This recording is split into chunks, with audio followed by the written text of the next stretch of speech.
this would be enough if I were actually called to make just a row of half stitches in the pattern. But in reality, my pattern calls for me to make a plus sign here out of pink. And these are full stitches. So when you make a full or a whole X, it can be used to fill in shapes. It makes a really solid design. So right here you can see this is completely made out of full stitches, and so is this heart here. So I'm gonna go ahead. My thread, as you can recall, came out the back of this hole right here. So to complete the X, I'm going to go down, keeping that vertical line thing. I pull my needle through, and then I just stitch up above. Back down. You'll notice that the back of my piece looks the same, whether I have just stitched a row of half stitches or if I've gone through and completed. The difference is that now I have an extra layer of vertical lines on the back. And remember that I'm making a plus sign. So here, I just pulled my thread out here.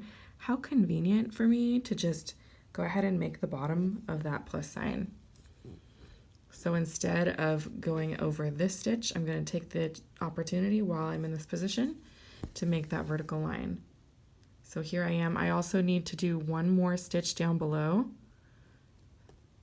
So I'm going to just go straight down, through, and then up. I'm always thinking ahead. Cross stitching kind of reminds me of chess because you're always thinking to the next few steps ahead. It's okay if your work doesn't look super neat. I think it's kind of a fun puzzle to be continually thinking about how I'm going to make my work look neat.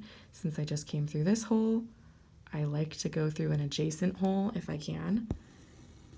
That will ideally be a vertical line. It's not always possible, and really it doesn't matter. There's kind of a debate sometimes among like really hardcore cross stitchers that you never thought you were going to hear those words together, who are very committed to kind of like some ideals of the craft. So right here, I need to make these 2 stitches.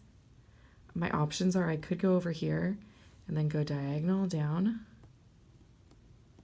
but instead I'm just going to go straight up.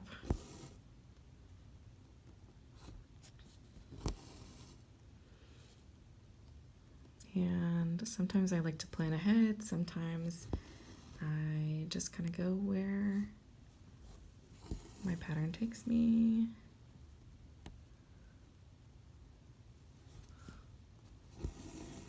So through.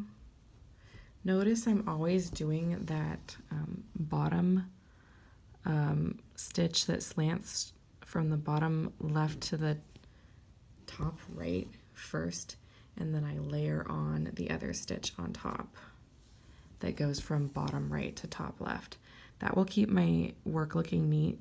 You'll notice that maybe occasionally you end up with a stitch that goes the other direction, and that's okay. So here I've got a choice.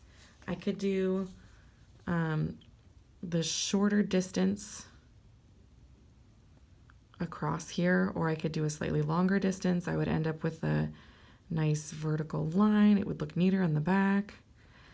So I get to make a decision about where I want to go next to get these final 2 stitches.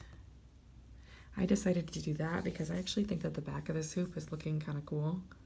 And I want to, I don't know, I figure that I'll save such a small amount of thread that it won't be worth losing out on the visual beauty. Although honestly, like I said before, the way that your hoop looks on the back is really of very little importance. And there is my first heart.